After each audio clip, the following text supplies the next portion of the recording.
Good afternoon. Welcome to the Norwood Planning Commission meeting of June 6, 2018. This is our regularly scheduled meeting. And if I could, Jerry, could you do the roll call for all our members? Yes, Chairman Gears. Here. John Brown. Here. Chris Brown. Here. And the mayor did call and said he would not be here today. Okay. All right, the first item of business is if everyone had a chance to read the minutes from April 4th. If there's no additions or corrections, or I hear a motion to accept them as if read. Make a motion to accept the minutes as if read. Second. Seconded by Chris. Any discussion? If not, would you call the roll, please, Jerry? Mayor Gears. Yes. I'm sorry. That's why I hesitated. I didn't. Sorry about promoting you there, Joe. Chairman Gears. Yes. You got me all flustered there. John Brown. Yes. Chris Brown. Yes. Sorry, Joe. That's all right. All right, we have no old business. We have two items of new business. The first, we have Mark Dweich, okay, president of the Phoenix Property Developers LLC, representing the owners of 4242 Ashland Avenue.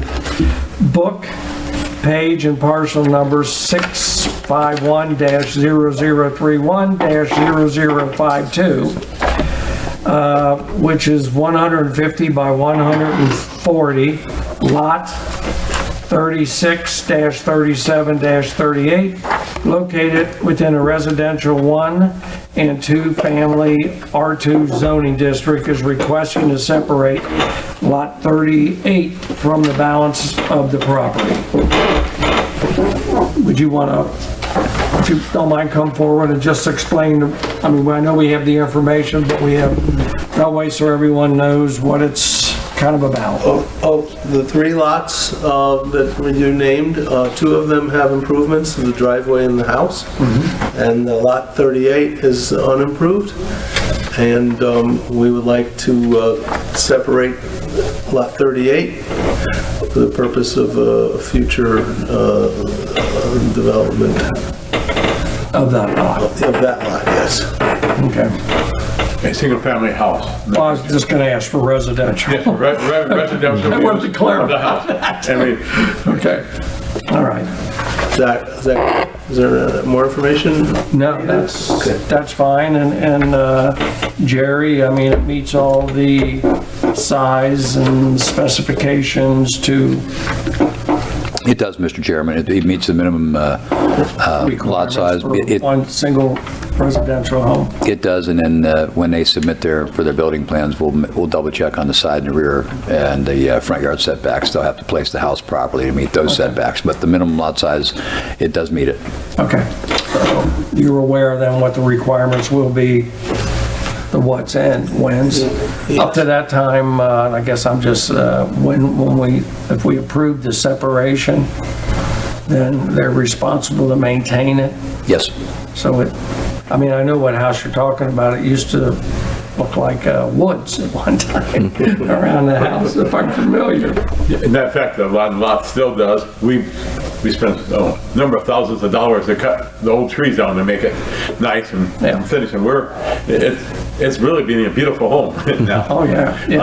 I also talked to the inspector, Mark the inspector, and he showed me some other houses. He explained what needed to be done. And with the 50, I saw two other houses that'll be within the same, luckily the same, very similar shotgun house, or the type of houses that would be in the neighborhood. And there's two other developments going on right now. And I went and looked at it and said, oh, perfect. As a matter of fact, they're bigger than I even thought would be allowed. Because he said, give us some setbacks. So that was the thing. And then originally, the original owner who was living there for a number of years actually bought that a lot and added it on. And was going to do some things, and then I guess when he got sick and the next one, it never happened. The force came in there. So that's All right. I mean, that was my only thing is, you know, the next problem you would have, if it becomes a separate lot, is then you'll have property maintenance on you if it becomes high weeds in a jungle. And so I just want to We intend to For the continue- record, say that so that, it doesn't come back as, well, we didn't know that, so. We intend to continue to Okay. maintain it. Oh, yeah, we plan, All right. yes. Any other questions? I have a question for the building commissioner. The existing lot, when that lot is split off, will that meet setback? It does. It Let me does. take a look. Hold on before I... Yes, it's an existing lot, so actually, they were actually kind of set up this way to begin with, Chris, these lots. So where they're splitting it out, it won't affect the property side yard setback from the existing home. And what new developments were you referencing as a potential model? Okay, there's two of them. Mark, the inspector, gave me one that's about 3 blocks away. Someone's building a house on it. I don't have the address on me right now. I went and took a look and I said, wow, that's even nicer than I had pictured. But I was picturing like a smaller shotgun house. He said, we'll give us some extra setbacks and we'd be able to, just as long as you attach the garage. He said he was even lucky. I was thinking only a single floor, and he was saying it would be nicer to put a 2 floors on. So he even had a little grander than I even thought in the space. But whoever we suggested with up the city, that's what I, And where will you put the garage? he was suggesting attached. So I was going to go work exactly with, sorry, not saying I didn't have my notes, but whoever beforehand, we're going to go work with him and see what he wants and suggestions, and that's what I'm going to go, that's what I'll have our clear plan for. And who Whoever to go for the area. Who actually owns these lots, Jerry? It's under Edgar Construction. That's So the current owner, but the Edgar Construction actually signed the application along with the applicant here. So actually, it would be Ecker Construction who would then own the new lot split from it? No, they're going to purchase that lot. You guys are going to own that lot. It's a strange thing. We bought this house, and because of what's happened in the future, we bought it, we paid for it, but it's still in their name, even though we bought it. So we own it, but their name on it, and when the house gets sold, and finally gets everything, the house is fixed, everything cleaned up, then it'll go over to, unfortunately, go on us. So It's an agreement between the current owner and these individuals. Kind So of like a that there lease really with the is option no to buy. guarantee that we don't know who's going to own that lot when it's split. we will own it. They'll own it. We will own it. So you are intending to sell that house? Yes, we will sell that house. And when do you anticipate doing the new construction? More than about a year from now. Okay.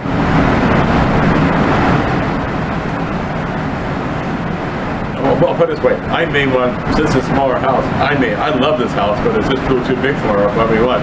I may want to, I'm saying sell it right now, but I may want to sell it and want it living there. I love Norwood. So, I won't say our plans are, but it could wind up that, I can't say 100 one way or the other, but I may want to, I love the neighborhood, however I'm not the most articulate person, but anyway, that's how. And in theory, Jerry, a two-family could be built on this, correct? He can.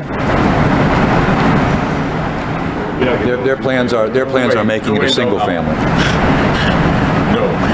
But that's hypothetically, I mean, we don't know. We're assuming that they will own the property and they're representing that there's a single family, but there's no guarantee that they might decide that they no longer want to own the lot and sell it to somebody who could build a two-family, and there's nothing that would prevent a two-family from being on it. That's right, because it's zoned in R2. Okay. Yep. We can put it in writing if you like. I mean, so it just.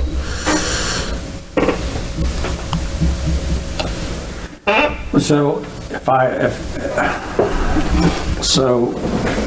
I heard this right, and please correct me if I'm wrong,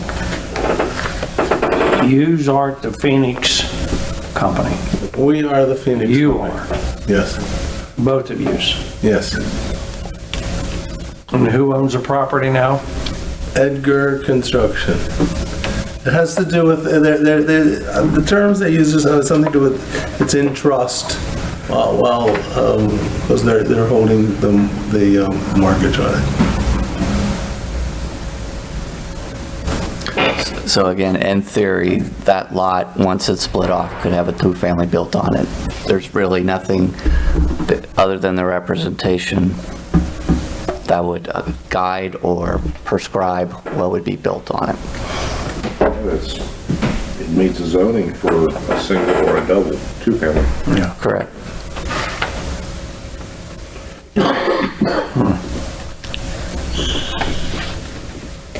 Can you put down and say with condition, it's split with the condition it only can be a single family? I can't, I don't think we could really do that because it's zoned. Oh, okay. I'm It's just zoned saying- as an R2, so If we that's a can't put that concern, stipulation on We would there. make whatever commitment Right. would make you more comfortable. I mean, that's, we really couldn't require you to do that. Oh, okay. And I guess where I'm even coming from, that in theory, as you said, you don't own the property.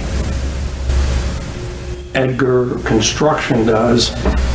And in theory, or can you apply for this if you're not the owner of the property? Because I could, don't take me wrong, but I could come in and say, I'm going to buy this property, can you change it? Well, the application was signed by Edgar Construction. Okay. This application we have a copy of? Yes. Yes. Well, I don't know if you guys have one. I have one right here, because we did require them to show that Edgar Construction did sign off on that, and I do have it right here. So that one you have, maybe it may be an aged one, but I do have it right here, John. Yeah. I do have one right here. You may not have it, guys.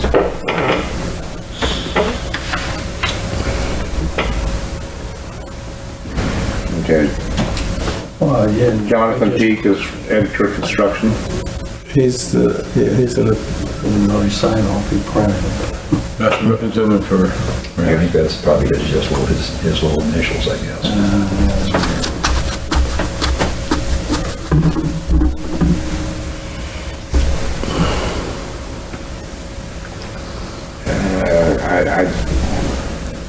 The only problem I have is this writing is the same as that and that. Am I looking at that right?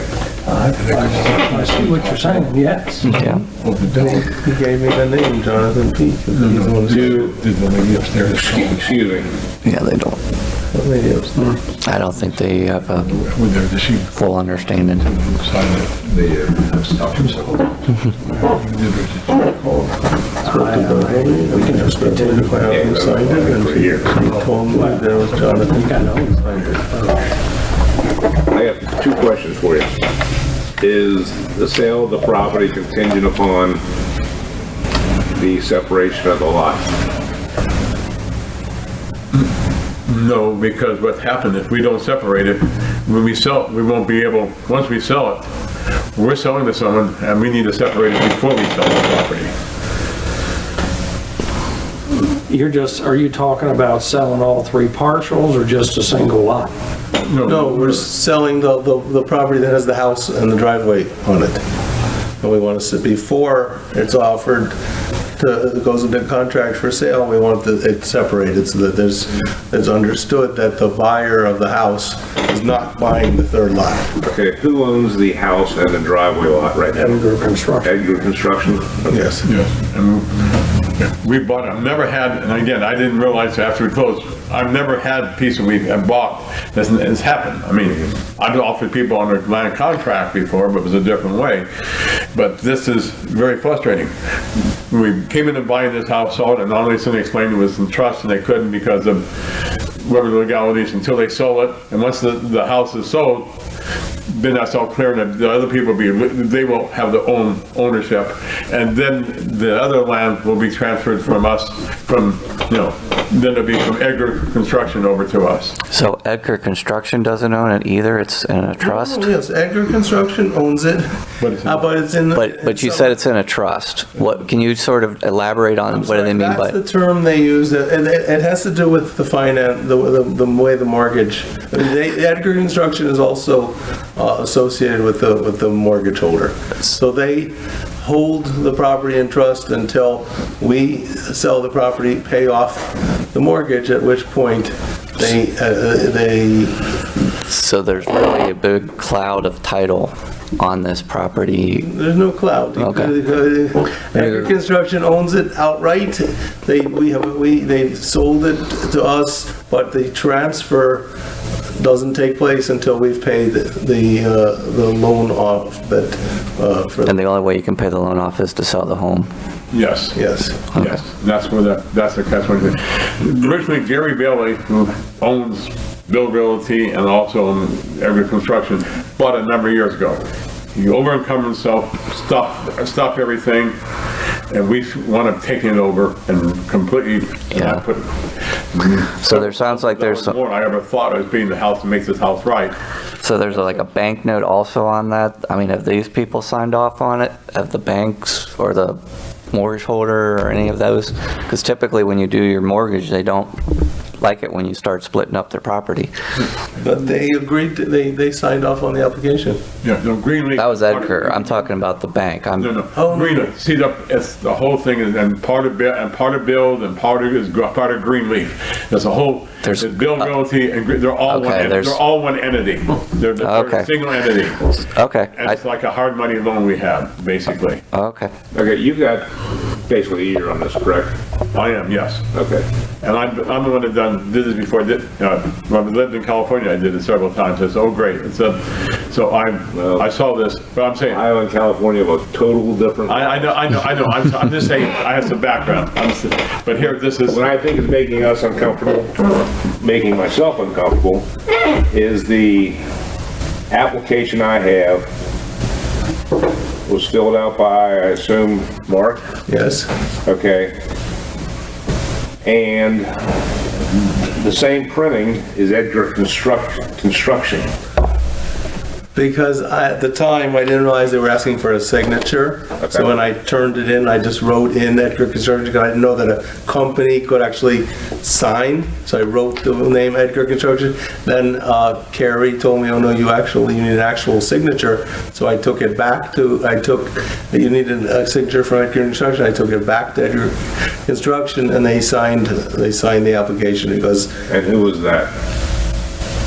who signed it? Yeah. Thomas Peak, is that the name? Jonathan. Jonathan Peak? Yeah. I don't have it. I've got it, that's the one I've got. And we can get them on the line if you like. We can call them up and get them on a line. I get them on a line for you if you. Well, we're having an issue right now as to who actually owns the property. I should have done a little research on this myself, but, you're saying that Edgar Construction owns it. You have an offer in on it, basically, correct? No, we No, actually. we've closed. We've We closed. closed in January. We've been completing the rehab. So you are the owner. Yes, we are fixing it. I spent about 50, we put about $60,000 in this house, fixing it up to make it livable. The people, when they stopped, it was a horrible, I mean, Okay, but if you own it, and when I'm saying you, I'm saying Phoenix property. Mm-hmm. Where does Edgar come in then? John, If you were I the think, owner. let me think if I can run this by, because I've run into this issue before with Edgar Construction, and you guys correct me if I'm wrong. I think this is the way this Edgar Construction operates. Edgar Construction still owns this property, and these guys rehab it. And when that property gets sold, they take a loan out with Edgar Construction to finish this. And when that property gets sold, these guys make a profit, but at the same time, they have to pay off Edgar Construction. So in other words, Edgar Construction is the financing arm of this. They don't really own that until they've got an agreement to buy it. They gotta sell it, and then they've gotta sell it. I wouldn't. They've got to sell it in order to make their money.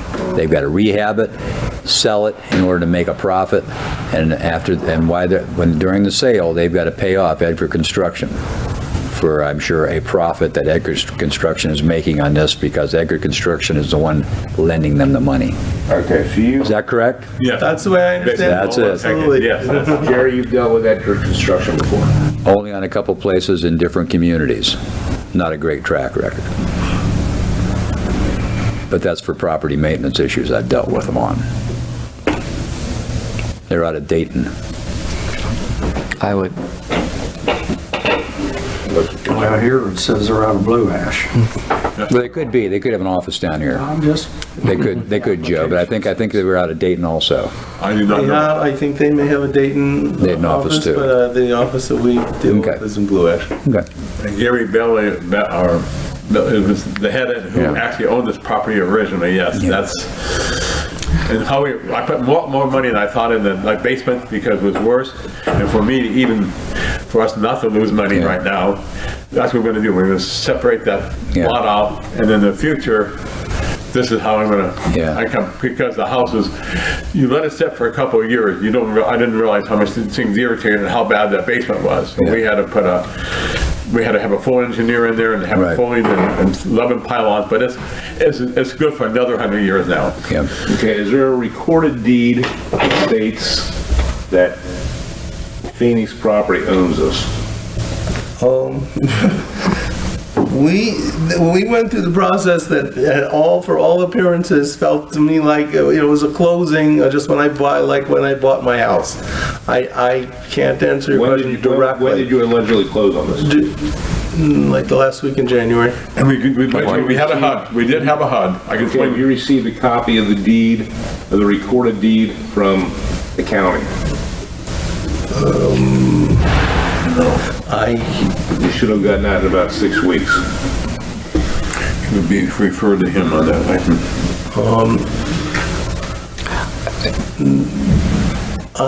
I'll have to check on that.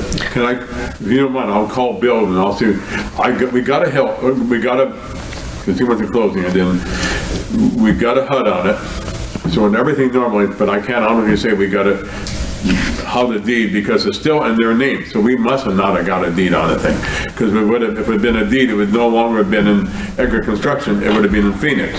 So by answering your question, we must have not have. But I just know during the closing, we had a HUD. So we had a HUD, went through all the finance we paid and everything, what we owe on it. We bought when we paid for the house, paid this much out, we paid the difference between the down payment and what's owed in the house, like any other normal closing. But because, I'm trying to answer your question and without calling them, because it's still in Edgar Construction, I don't believe we received don't receive the deed, but how it put on the whole umbrella.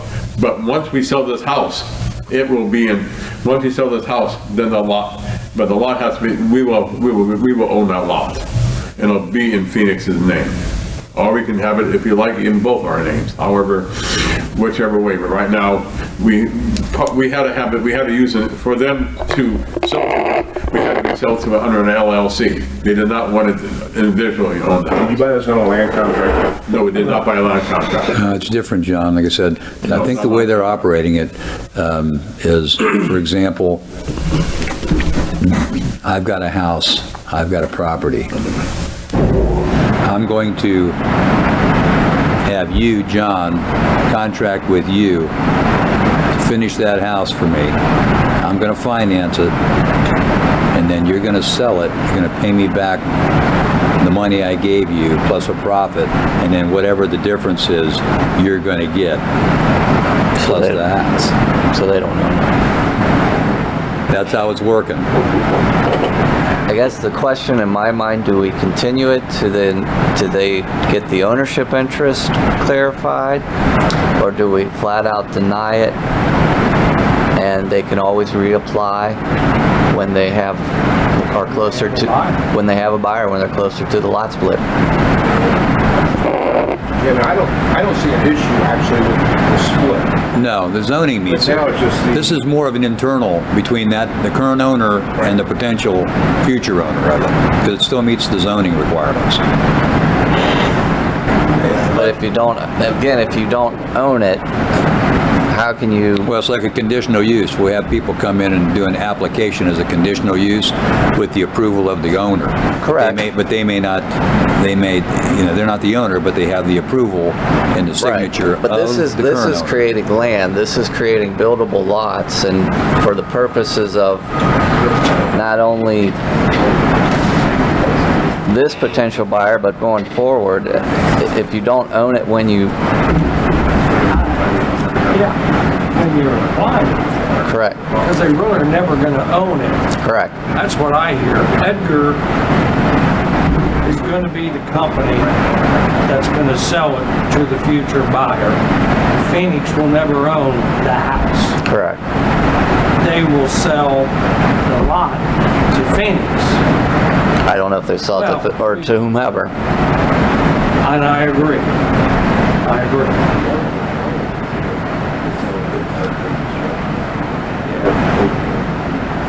I think that's probably a good idea, John. Yeah, because Just give with an explanation, John. Just have them give us a letter of explanation of what is occurring. I have Bill on the phone trying to, if I can answer that question for you. Now, what I'm we're sorry. gonna do, what I'm gonna suggest we do is continue this for a month. You've still got plenty of time. Yes. The issue of the split is not gonna be a problem. But we're gonna need something verifying from Edgar Construction that, Yes, it's people we they know. are the owners. They are selling it. You bring a certain, a copy of the purchase contract, a copy of the HUD, and have someone here from Edgar Construction. I need to. Well, should we submit that in advance of the next meeting or Yes. at the next meeting? In advance. Okay. Is that okay with the rest of the commission? So, I'm sorry, would you mind repeating exactly what you'll need again?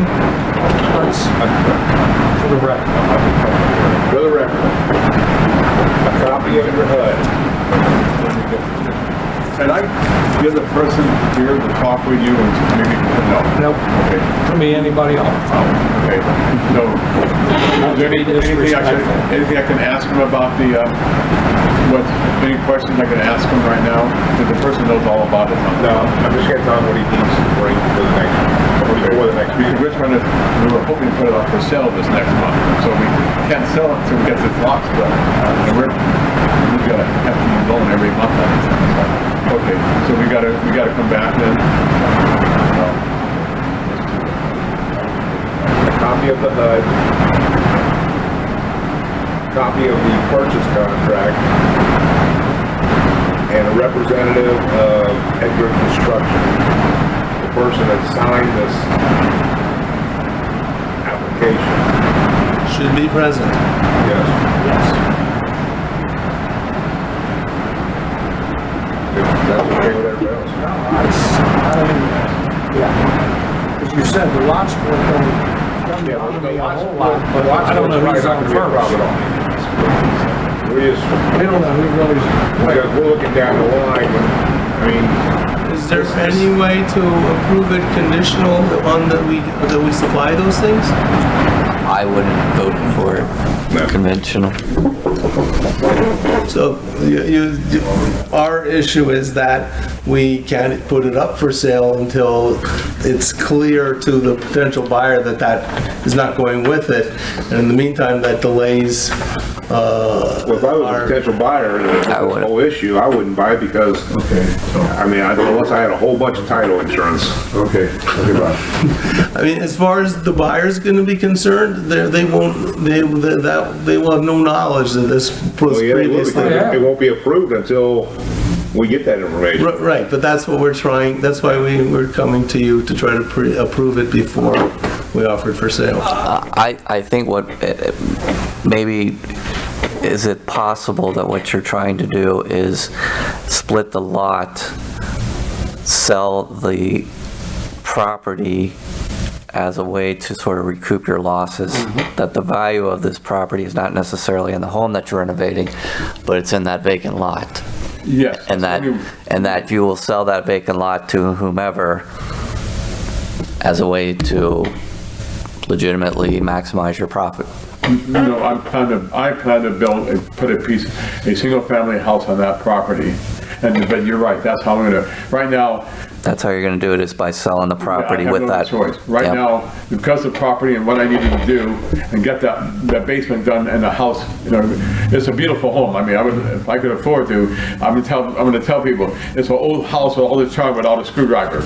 It's good for another 100 years, but trouble is, I could make it right. I won't even do a house that I would actually move into, and I way overdid, and for what the house has and what we can sell for is correct. That's why I have to do it, and I have. We just need some documentation from Edgar Construction. Okay, we'll go back at that. Do you need them here next month? Yes.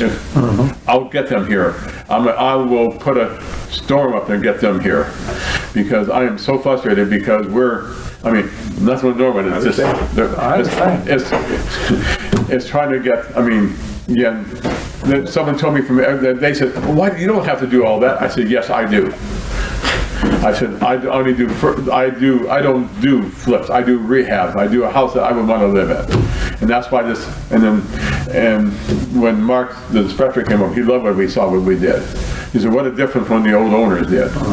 So but anyway, that's. Regarding Mr. Brown's concern, we would just try to maximize our profit by selling the lot. We plan to maximize our profit by selling a lot with a house on it. Yeah. So you're gonna build a new home and then sell that new home? Yes. That's the, High probability, or I might get it myself, but I'm saying right now we're gonna sell it, because I love Norwood, but that's beside the point. That's different. I mean, I'm not in the real estate business, and I'm not in the law business, but, again, I don't know why you couldn't put the house up for sale with the 2 lots it's on, with the condition that last lot doesn't go with it, Okay. pending the sale. I never thought, Possible. yeah, we can tell the real estate person that. That'd be great. See where I'm at? Because you're afraid they're just going to assume they're going to get that lot. But if you have agreements, and I'm neither in the law or in the real estate, but I don't know why you couldn't, it's just like when people have easements and right-of-ways on their property for somebody else to use their driveway legally. I don't know why you couldn't get that all done. And put an addendum in the Yeah. listing contract that This lot 38 doesn't go with it. Okay, thank you. I didn't, oh, great, because I didn't need, you spent more than the real estate attorney did. Okay. He told me you need to go do this, this, and this.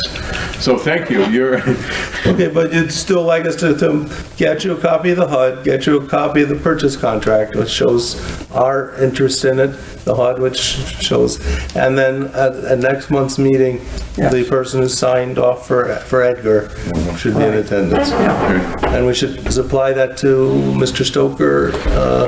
Yes. I mean, it'll be within, I guess, within a week or less, that we can get the first 2 items. Yes. So we'll continue this, and then that way, it'll just automatically be right on our agenda. Which is Yeah. what date? That's what I'm looking at right I think the now. 4th is a We have to do it Wednesday. on the 11th, because It would be the 11th, because I thought the 4th of July is on a Wednesday. Yep. We always meet the first Wednesday of the month, so we would schedule it for the 11th, yep, with continuation till the 11th. July 11th. Okay. I thank you, I appreciate it, I understand, it's just, I'm frustrated too with the whole thing. We're not, again, And it's with the county too.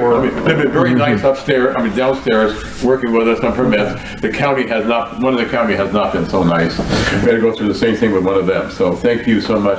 See you next month. Appreciate it. okay. And we had The situation with Edgar was sort of a surprise to us. We thought that when we bought it just like when you I buy would be your house. shocked. Oh, yes. Yes. Yes. Thank you. All right, thank you. John, you Good made that, afternoon. you made that in the form of a motion, right? I'll second that. You want to call the roll on that so we have a Yes, official vote? yes. Chairman Gears? Yes. I demoted you, Joe, sorry. John Brown? yes. Chris Brown? Yes. Okay. All right.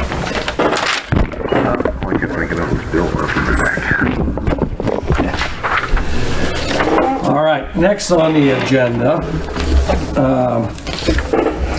we have general discussion on the residential design guidelines, and I know we had that in our April meeting. And at that meeting, we had discussions, and then I think out of that, we came back with kind of the request that everybody put their input together, and then everyone being Chris, and I'm not, but Chris, Greg, and the building department, and then come together with a document that, a recommendation that everybody could agree upon or is in pretty much agreement. So then at that point, then we can review it, take it with us, review it, and digest it, and then come back, take an action on. So with that being said, I know I have a copy of the April 2018 one, and then I have the newest one, and I do know there's areas that were redlined out. May I see a copy of that, Joe? I left mine at... And so, I guess my first question is, since we have all three parties here, if, you know, what we kind of requested as a planning commission was followed through and all the guidelines, or no one else has any questions, or do we need to go item by item and have recommendations, additional recommendations or concerns? The design criteria, it appears that Greg has made the changes that was recommended from the building department, but you've got an attachment on here in front of the design standards, which relates to principal and conditional uses for 1, 2, and 3 family residential areas, and those I am not in agreement with in regards to those conditional and permitted uses. Unless, and maybe I'm reading it wrong, because maybe Greg has already done these and gone back to the original. But I think these are this is what's being suggested, right, Greg? Yeah, this is just a visual representation of what's in this.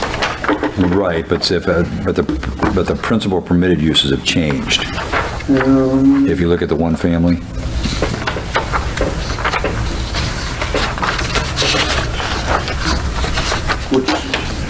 Unless I'm reading that right. I think they're the same. Maybe I'm reading it wrong. Yeah, they should be exactly the same.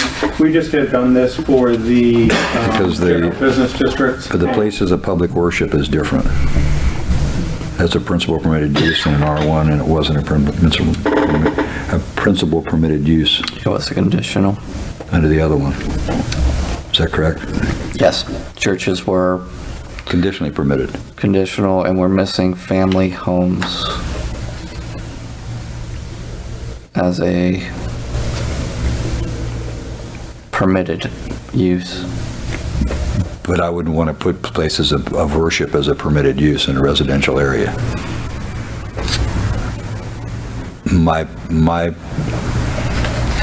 My feeling is that should stay as a conditional use.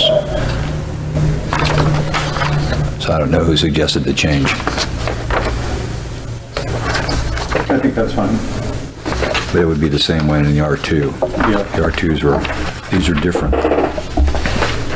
And you'd have to add the family homes back. I think that's state law requires family homes to be permitted.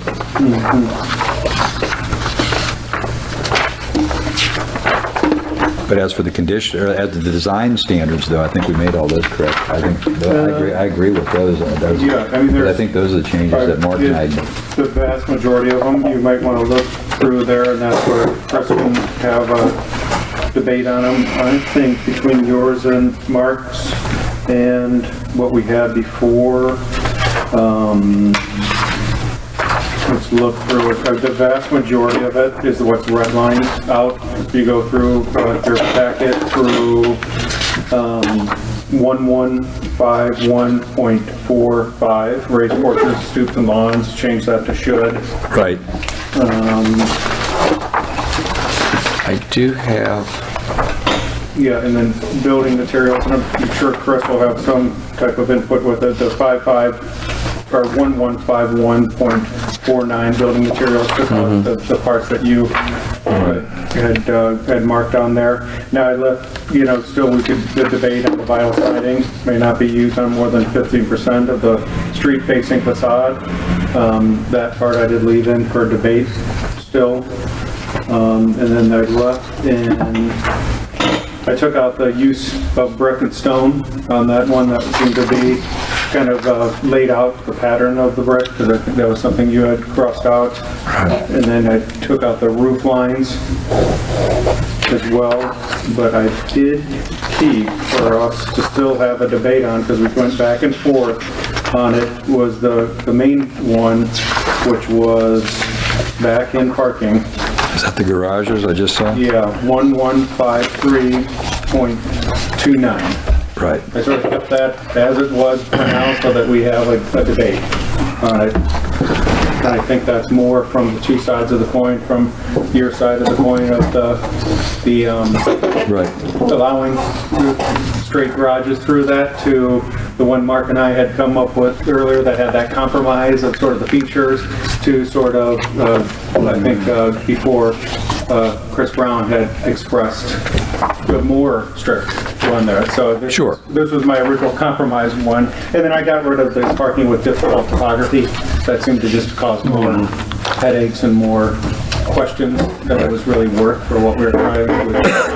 I would, My suggestion, of course, and I appreciate doing all that, Greg. Greg's put a lot of work into this, and can't say enough. I look at it more of what the market will bear.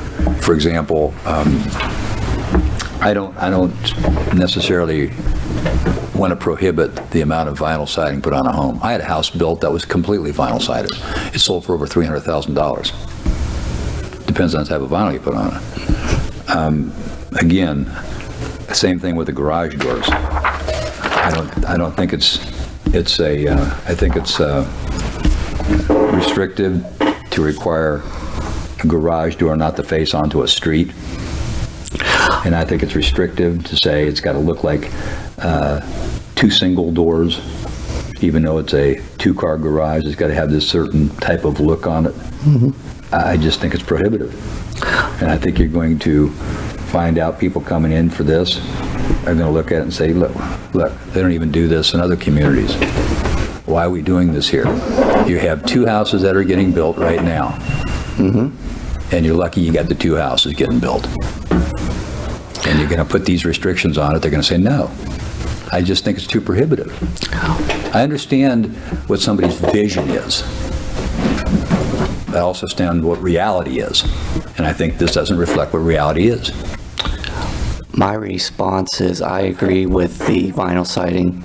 I think that's something that can be removed, not wedded to this. And with respect to the garages, it's not so much the way that the doors are. Yeah. It's where the garage is located as it relates to the building. What ultimately is going to really have the biggest impact on new construction is where the garage is as it relates to the building. If the garage is flush or in front of the primary structure, that has a distinct visual. It's going to look horrible where you have all these rows of houses that do not have the garage facing out, and then a house built with the garage sticking out in front of the building. If you look at all the homes that are being built, they're being built in Hyde Park, Mount Lookout, Marymount, Mason has even new construction. Builders know how to locate the garage such that it's not dominating the front facade, and that's what we're trying to avoid. My thought was to have it require the garage to be set back 6 feet from the front of the house. Keep in mind, this is a voluntary design code. we don't have, other than the person that is proposing a lot split, vast acreage of vacant land where people are going to be building homes.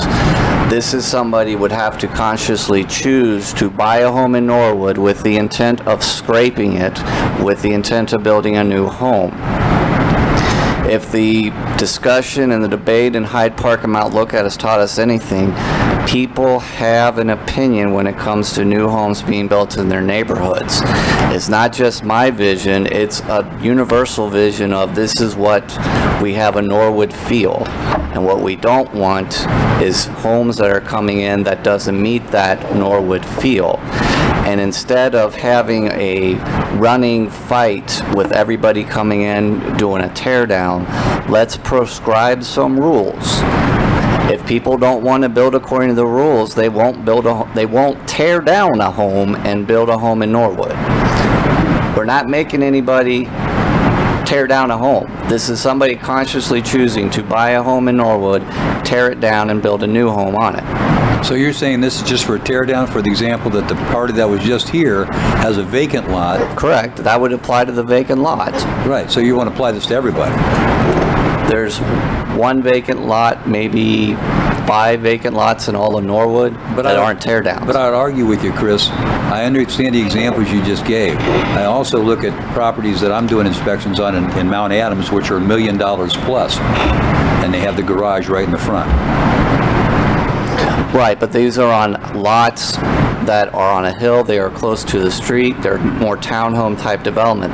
We're here on a So what happens if they want to put a townhome here? But they want to build a townhome? Yeah, with a garage underneath it. That's where You're dictating the design of it. Correct. But I just don't think that's.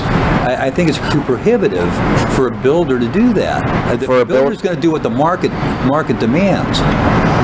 But again, I'm not forcing the builder to come into Norwood to build No, but on you're a tear forcing the down. builder to build a certain type of home. If they choose to come to Norwood to tear down a home, yes, I'm making them have to build a certain type of home because they are coming into my neighborhood where I live, tearing down a home in my neighborhood where I live. Right. And I want to have a say over what they're going to build so that what they build is going to look and feel like my neighborhood which I live in.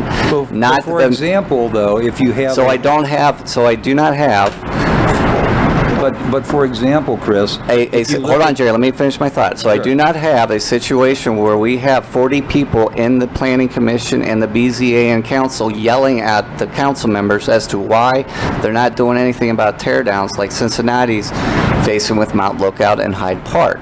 They're putting moratoriums on because they didn't foresee these tear downs coming to their neighborhoods. We're getting out ahead of the problem. We're saying, you know what, we know people want to come to Norwood. We have an expectation of what we want people to build, and we're going to share that expectation with you, builder. If you want to meet our expectation, go ahead and build. Go ahead and tear down. If you don't meet our expectation, you can come to the BZA. We can give a variance if there are merits. But I'm not going to say that I'm going to let a builder carte blanche come in and tear down my neighborhood and build whatever they want. I want to have some upfront design guidelines so that they have the expectation. And I don't think it's an onerous burden on these builders. I looked at house plans online when we were looking at considering building. There's about 2,000 house plans out there, Jerry, of every shape and size in terms of course, where... I understand that. I've been doing that for 40 years. I understand that. So it's not a burden to say to somebody, put your garage a couple feet back from the house so that it's not sticking out in our yard. Or put your garage to the back, put your garage to the side, or put your garage to the rear. It's not that hard. I'm not saying that there shouldn't be any guidelines. What I'm saying is the guidelines that your suggestion are too prohibitive. That's all I'm saying, is I don't believe that you should require that a garage has to sit back 6 feet. I don't think that's your personal taste. That's your personal taste. And I think that the market should bear what should be built. Now, I understand that some of these guidelines are good, and I'm for that. But again, if I don't bring up 15% on the vinyl, it would go through as that's all we're going to allow on a house. I think that's too restrictive, and whoever put that in to begin with probably wanted it. The vinyl, And some of the stuff that was in there before wanted to even have the garages in the backyards. And that's really prohibitive because there's only so much land that you can build a house on, and then you're taking up the rest of the backyard with a garage, so you got no place for the kids to play. correct, but again, And real quick, with it, we never required the back. That was a suggestion that they were going to have the garages right in the backyard detached. that, And again, so we got Jerry, rid of that. That's accessible. But again, the market is already telling us I've that, got an alleys where we do them, and I've got another community that I do, and what they did is they put a service road in. They didn't put a detached garage in. And the builder themselves said, we would like to go ahead and put the garages backloaded on the back part of the house. But that's their marketing strategy. That's not your marketing strategy. You may ask for some of this stuff, and yes, that's very good to put all these in here. And you may not have them come into town, and then they're going to say, sorry, that's it. they're gonna, what I'm asking for is that the garage be at least set back from Why? Why? Because I don't want to drive down the street and look at garages. If you look at the houses that are being, So 6-foot setback's going to make a big difference. It does. You're still going to see the garage. you're still going to see the garage, but it's not going to You can't dominate. leave the house out, and it's going to, It's not going to dominate the facade of the home. If you look at the picture that is in the model, I saw it. okay, that garage is set back about 6 feet. Right. It doesn't dominate the house. If you look at the homes that they're building in Hyde Park, No, again, but what it does is it reduces the size of the footprint of that garage. So, but for again, example, if that guy it's doesn't want somebody to kick it out, choosing that- to build here. It's not, I'm not forcing all the houses in Norwood to comply. I'm saying that if you're going to tear down to what you want to do. what the neighborhood wants, what the No. city wants, what people who live here, I have had people come up and say, we don't I've want had nobody garage. come up. Again, Jerry. Again, I don't want to have understand people what come. you're saying, Chris, but I had nobody come up, and you're saying the whole city wants it. I have nobody from the city coming up and saying, I want this design. I have had nobody say this. And I've had the house over in Grove that's getting built with nothing but compliments on it.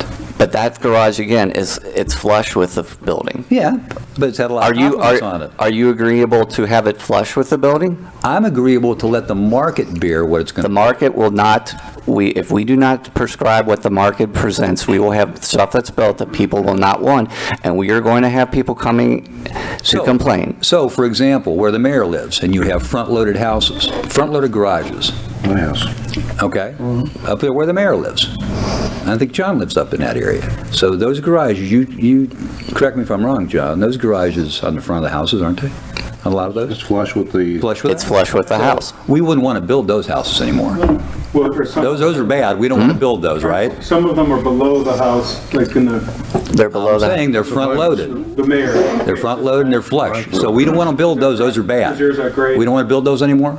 Is yours at grade or below, coming below the No, house? straight in shot. Yeah.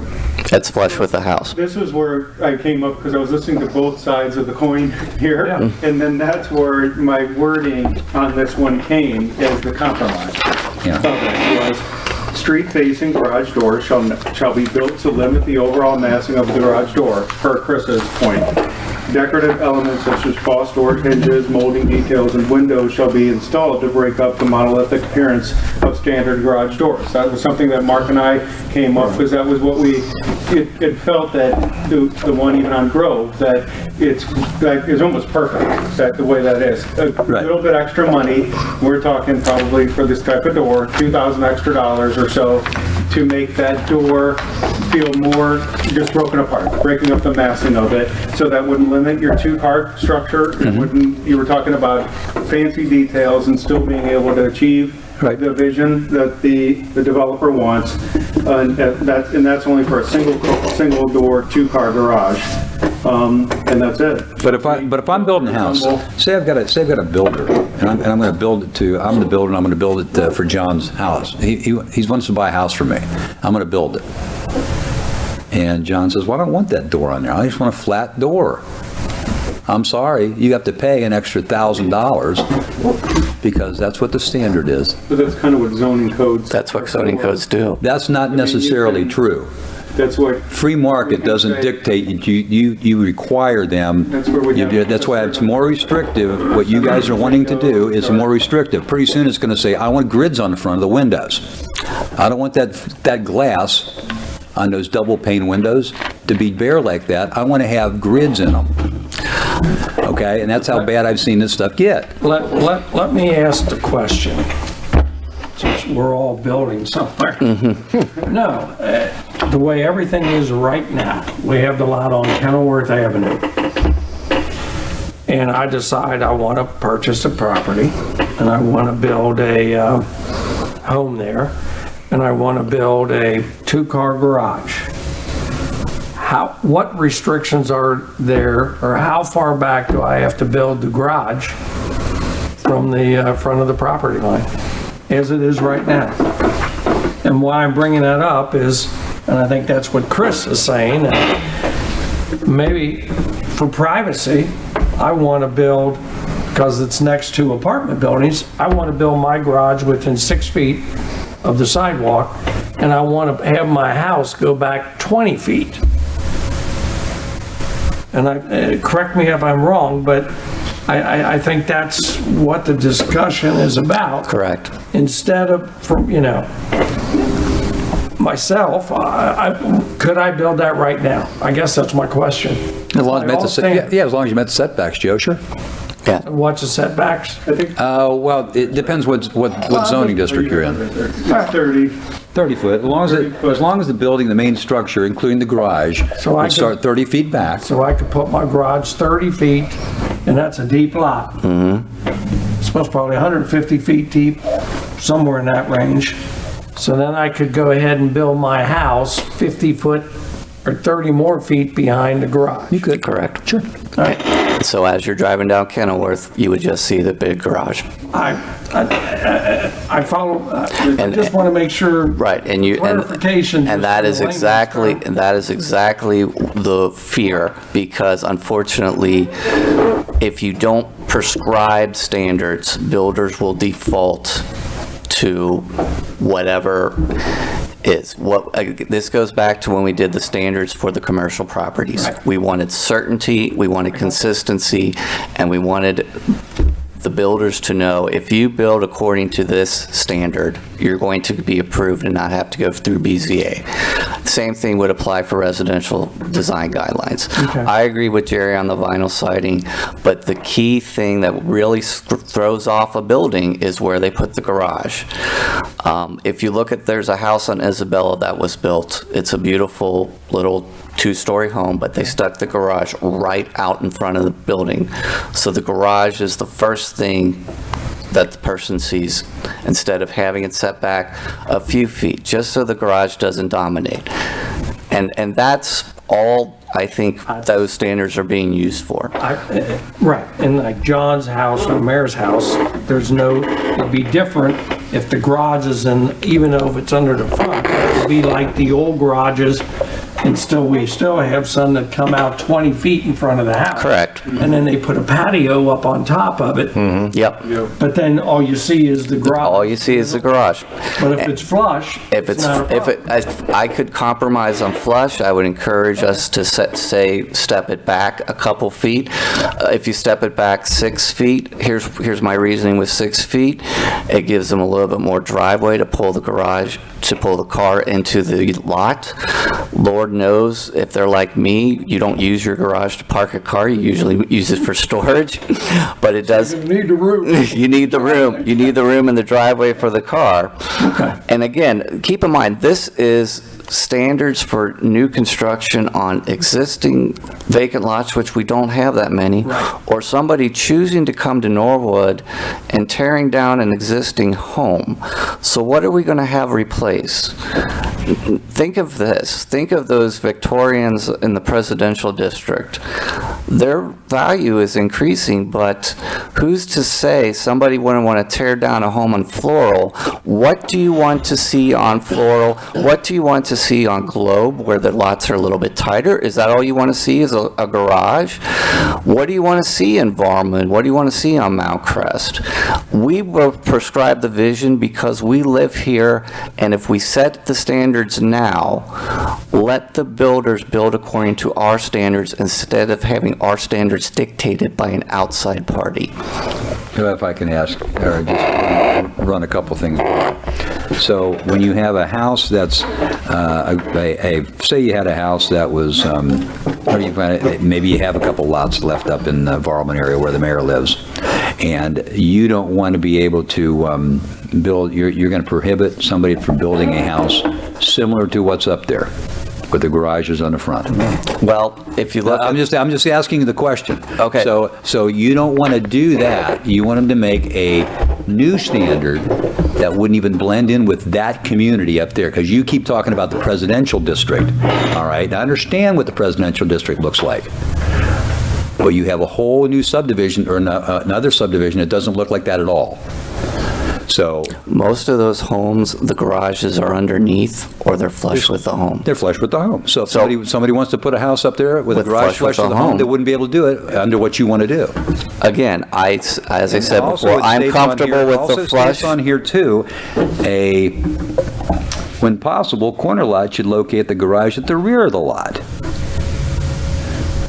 That's what it says here. Right. I'm reading this. So why would we want to do that?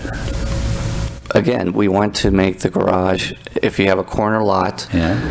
you put the garage facing, you have the house facing one street, the garage towards the rear of the lot facing the other street. I live in a house where I've got an L. And where is your house? How old is your I'm just trying to house? explain to you on a garage that's in the front. Okay. Like Joe is. But how old is your house? But let How me- old is let your me- community? We're not where you live, Jerry. We're here in Norwood. We were built in the... Chris, I'm not trying to argue with you. Okay. I'm trying to say the different designs. Joe was giving an example on a front, a house like on Kenilworth. Right. Where if you had a garage in front, okay, and then you build an extra portion of the house, the rest of the house on the back of the garage. I happen to live in a house similar to that, but what my house looks like, and John's seen these, you'll have a, it's like an L-shaped ranch or L-shaped two-story, but you'll have the garage, it's out front, but the garage door, it's an inside garage where you're pulling in, the garage faces towards the inside. You know what I'm talking about, John. For example, you'll have I know you... okay, the so garage. those would be prohibited too. You wouldn't allow those either. I don't think what we we're have the saying? lots, I don't think we have the lots big enough for those. Sure you would. Yeah, if you tear it down. Yeah, if you tear that down- again, Jerry, we're garage- saying- that driveway would be coming on the inside, not the outside of the lot. But in order for our design... So those would be prohibited. I just want to understand Okay, this. but let's take a step back. When will this apply? This will apply when somebody, It could apply on the lot where the guy was just in here. correct, but they're creating a new lot. Yeah. Okay, so when we have a house, they have to tear something down, because again, there aren't I don't that care if many... they tear it down or if it's a new lot. It doesn't make any difference. If it's a new lot or a tear down, the But they're design choosing- standards are going to apply to all of it. Correct, because these people are choosing to build in Norwood. If you want to build in Norwood, we're saying, if you want to build in Norwood, here are our standards. who? If you do not want to build in Norwood, if you do not want to comply with the standards, maybe you need to build somewhere else. But we want people to come in and build that meets the standards of the neighborhood, that reflects what's actually here now. And I would agree that there are some portions of Norwood, like up in Varmund, that are different. They're more modern. They're than those 50 styles ranch. So having a garage flush with those ranches may be appropriate. I'm comfortable with the flush with the garage, but I'm saying we cannot say, let's let the garages start to dominate our streets, because I assure you, what's going to happen is when people start tearing down the homes, if what is being built does not reflect the neighborhood, we're going to hear from it. And they're going to say, why didn't you stop it? We need a moratorium. We need to do X, Y, and Z. Let's do that now while we don't have the crowds coming down, bearing down the door. Let's set some standards for these people. We do it for our commercial properties. Why is residential any different? Because it is different, Chris. It is different. I'm going to tell you why. When you're building a commercial building, it's a heck of a lot different than you have an individual who's taking a loan out on a house and they have to pay that mortgage. And the more restrictions you're putting on that property, the higher that house is going to cost somebody. That's the difference right there. That's the difference. You can put all the restrictions in the world. You're not paying the mortgage. Somebody else is going to come pay the Oh, mortgage. I'm paying the mortgage No, when you're not, someone, because these restrictions don't apply to your house. You already Yes, they live there. My restrictions, those houses, I live there, that's right. If somebody builds something awful down the street, it's going to affect mine. It's easy to sit there and add additional things onto a house if you're not paying the bill, pal. And what you're going to do is you're going to increase the price on every one of these things. And why is that a bad thing? $2,000 just on the garage door alone. He confirmed it last time. That's how much it was going to cost. And that's one item. Again, all I'm asking for is the garage to be set back or flush with the building. That's all I'm Well, asking. if you're saying it can be flush with the building, I'm fine now with it, because before you didn't even have it flush with the building, you want to have it set back 6 feet. I'm fine with it flush with the building as long as the garage can be front-ended. I'm fine with the front-end garage if it's flush with the building with those. Street-facing garage door shall be built to limit the overall massing of the garage door and shall not extend past the front of the house. Right. And it says flush. Yeah. And then the other one is, when possible, corner lots should locate the garage at the rear of the house instead of the lot, facing the non-primary street frontage. So you have your in front of your house. I understand what it is. You know, like the big, right there, and what we're just trying to do is say, should have the garage. You can have here's the street, here's the street, that's the main street, here's your house, you want to have the garage back here. I could say you can have the garage door here. Only because it's dangerous at the intersection, you're near the corner. It gives you a little That would be space. Where are the curb cut? That would be up. Where would you put a curb cut on a corner lot? That would be up to the safety service director. Where would you put a curb cut on a corner lot? I don't know, the back of the house. To the back of the house? Just asked another question. If somebody comes in with this, they can still go to BZA. Yes. And they can appeal it if they have Correct. justification and rationale why they don't want to do it. Correct. They could certainly get a variance. Okay. And again, the other thing, It's hard to get the variance, though. Here's the reason I bring that up is you have to meet certain standards in order to get that variance. I think it's better to be a little more liberal in regards to building homes than to put these restrictions on it like you want to. I think that I'm not we saying need to some of put, these are not good, but I think some of the things that you are insisting on are not good. I think the garages is the main one. And I want to talk about difficult topography for one. But let's get And- back to the designs of the garage door. We're still insisting that they have to have these hardware designs on these doors? So you don't want just a regular garage door, and they can't do that? Is that what we're saying? That's another $2,000 onto a house. You try to put these garage doors, these designs, is what's going to cost another $2,000 onto a home. Look, I'm not advocating for the builder. I'm advocating for the person buying the house. Right. And be able to afford the home. Okay, I agree with that, but again, they're choosing to build here. If they weren't, again, we want standards so that people have an expectation so that, You got that on your garage? not yet. How much? Well, why not? My garage Because was it costs a lot of existing. money, I'm telling you. I know what it costs. Put your garage in the rear. My garage is in the rear. You can barely Okay. see because it's But, elevated. you know- Again, Jerry, the thing is, with standards, this is the time to set the standards. People will come in, if they know what the standards are, if they know what the expectations are, not only do they know what they need to do to comply with, they know that the person down the street or the person next to them have to comply with it as well. It gives them some sense of security. Well, standards are good. I deal with them all the time, Chris. I deal with the building codes, but you know what those are? Those are minimum standards, okay? They're And not- all they're not I'm maximum saying is that we standards. have- Those are minimum standards. And they don't say you have to have a wood window. They don't say you have to have a vinyl window. They don't say you have to have grids in the windows. They say you have to have certain minimum room sizes. Right. You got to have smoke detectors, but they don't say you have to have dimensional shingles. Well, to be- This will never get, I equate this to like a building codes. And I'm not downing building codes, I enforce them. But I remember years ago, a builder told me one time in a meeting, a community was adopting a building codes. Building code was about that big. And he said, I guarantee you that building code, that'll be the smallest you ever see that building code, because it'll continue to get bigger. Now we have 2 volumes of building codes. Once you get this, I call the camel's nose under the tent, you'll have the whole camel in there, because you'll come back, or somebody similar to your understandings of what they think they want for the community. This will never get any smaller. It'll get bigger and bigger, because you continue to add and add and add. That's And you make quite the true. houses more expensive and more expensive. And that's I'm not bad. saying Why? That's a bad thing if you have a certain economic status to afford the house. And are you saying we do not? I'm saying affordable housing, and when I say affordable housing for medium income people, Right. and that's what the majority of Norwood is, and so where I live. I think that's what people want. They want to have choices, but not dictated to them. Kind of to be fair with that, getting about size and all of that, because it's a good point you brought up. We did this, I researched this. The things that we researched this from our books that are huge.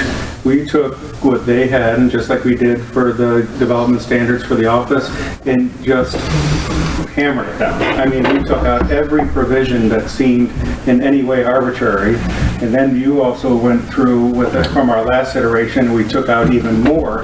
By the time we take out these photos here from how much we gutted this, you're in there. we're down to bare minimum sort of safeguards for residential developments, which was our original sort of goal, was to do it. It was- And if you really care about affordable housing, you wouldn't even have a garage on your home.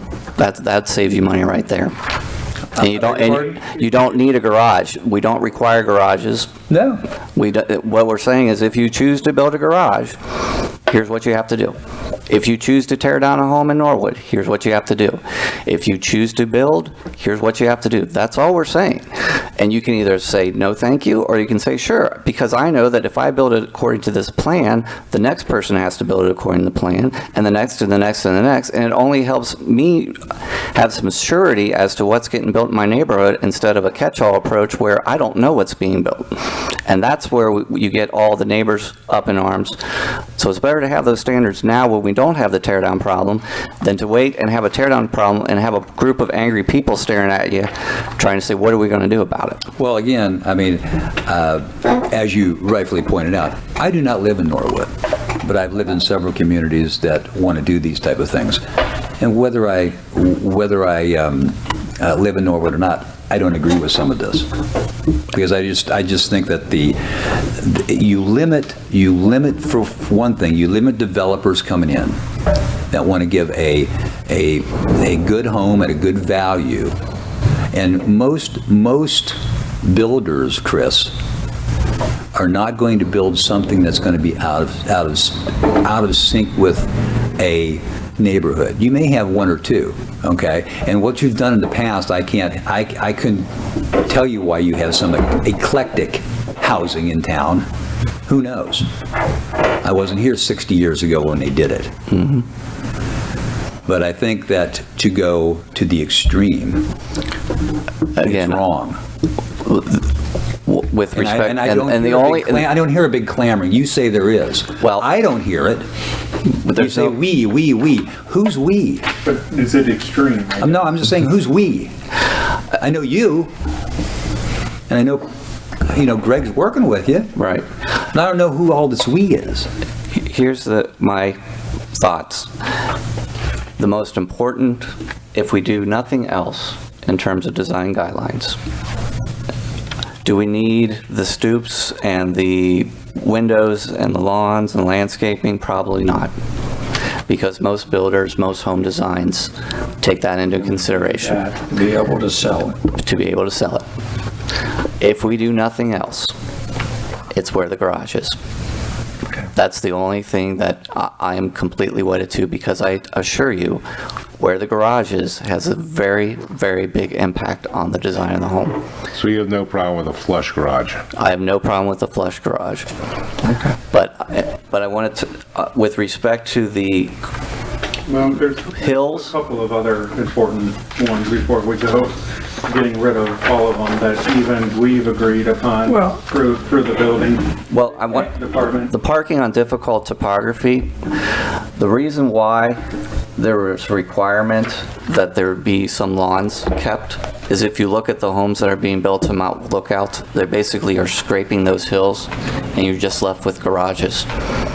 Well, and they're doing that in Hyde Park. They're doing that in Oakley, Hyde too. Park. I should say Oakley. Oakley, off too. of, Madison Road. I've And seen all, some of those. and all we're saying They're is, doing like townhouses. correct, Okay. is keep some lawn with your underground garage.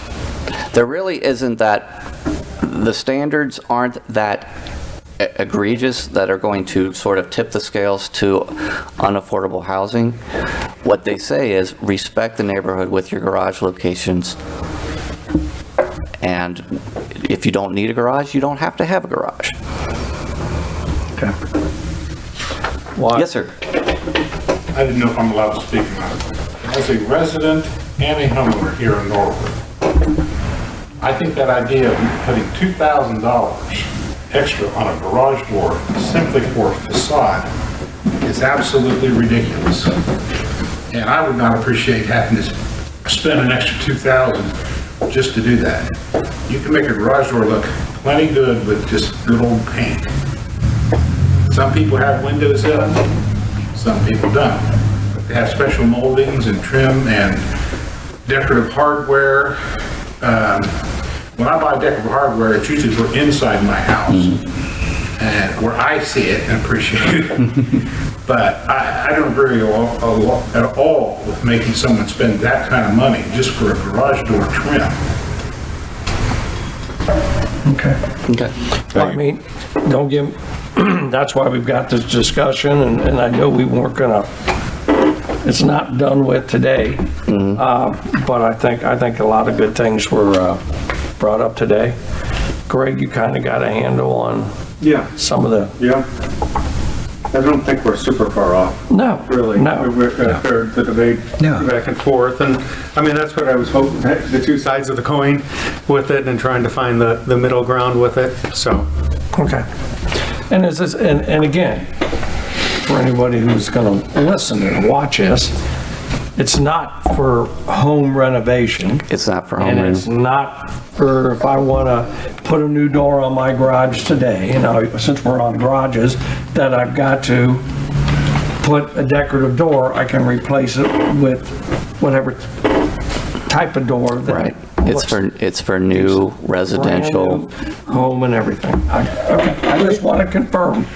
Here's a good thing, though. I'm very glad you brought that up. Say you put these standards in, right? Adopt them just like they are right now. Now, this gentleman may not have to put his $2,000 garage door on because he got an existing home. But say he's got a lot next to him, right? Mm-hmm. And they're going to build it just to these standards. So now, these are the standards we want, Jerry. We want these standards. That's what you're telling them. We, which I don't know who we are. So the guy builds it just like this. So now his house looks out of place because he doesn't have a garage door that looks like that. So where's the parity? It's a two-car garage door that faces That's the what I'm front. saying, though. He probably You're doesn't required- have a two-car garage door that's on But you're the front requi- facade of his house. What about the one we just put on a grove? Exactly. Okay, so we got one next to it. Say there's a lot that goes next They to don't it. have a two-car frontage garage that faces Right. onto And the that's street. my They do. question. Grove does, Grove does, the new house. yeah. But the no, Some of them up, some of them All up, we're some of saying them was up, to some break of up them the up there where the massing. mayor lives. Okay, those are It's a sing- newer a homes. single loaded. Say you got a garage up there, a house It's a that you put single up there. loaded, which is what it says on the, the mayor's house is a single loaded car garage. Say I want to put a house up there that's got a garage that's flush. And none of the garage doors up there have this fancy decor on it. But the one that I have to build has to put it on there. So what looks out of place? The one I build, the only one or two in the neighborhood that has to have this fancy hardware, or the rest of them? It's taking Grove, the exact Grove house fits all of the I'm just saying standards that there, are is we're in trying to here. make everything look like Yes. it wants to be consistent. Well, it won't be consistent. Because the things that'll stick out will be these new ones. these new garage doors. They won't be Again- consistent with anybody else's. They'll be the ones out of place. The standards are for new construction. Somebody chooses to build a You say you home. want it to be consistent. It's not consistent. It won't be consistent But with the unfortunately- residential Well, area. yeah. It just won't. What, if I can, because we're going on after 5, Sorry. but, no, but what I would do if that was me, then I would go to BZA and bring pictures of every house that's around me with the regular, normal garage door and say, I don't want to look out of place. We can't make everybody else do it. And then they got to take then you're taking the poor person's $85 to come to Well- the BZA to make everybody to look like everybody else's home that's already on the neighborhood. But then again, I'm not spending $2,000 to put Well, that's fancy true. doors on the front of my house. So I'm trying to look at it a simple way. I just think they So I shouldn't have saved shouldn't be over- required to have the hardware on. So I saved over $800. This is to give them the luxury of having a two-car. Government's always easy to spend somebody else's money. It's What we're- always easy to dictate to spend somebody else's money. What we're trying to do is give them the ability to build a suburban house Right. with the suburban amenities in an urban area, but making the transition so that it fits within that urban area. Well, it's not This- giving the this- ability, you're not giving the ability, you're dictating it to them. It's not the ability, you're not giving No, the ability. we're giving them to the You're ability dictating, to saying, build- this is Wait, what you wait. gotta build. It's not giving them the ability. it's Because giving them if a we do it choice. now, You if we- gotta build it that way. It's not a choice. The only choice you got is to go to the Board of Zoning Appeals. There's no free choice there. But it is, if it's, Decent garage door. but I understand. And because we're gonna continue this, we're not gonna get done today.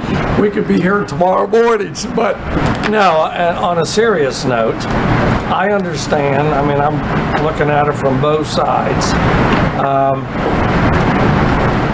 I wouldn't want someone to come in and build just a square box house next to my house or anyone else's house that would just look horrible.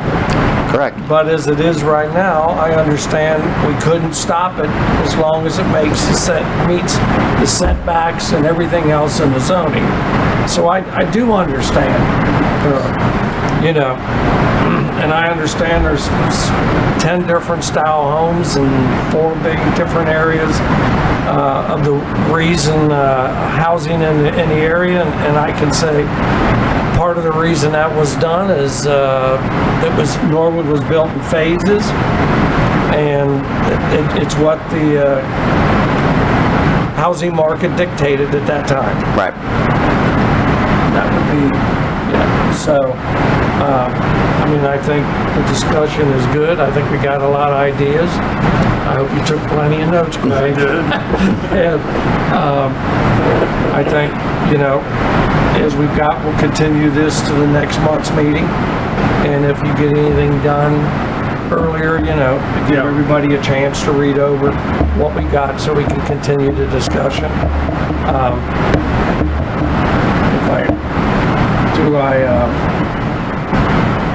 So everyone in agreement, we can just continue this? Want to do a motion to continue? Yeah, let's do a motion to continue this, because that's what it's all about. second it. Second. All right, we got a second.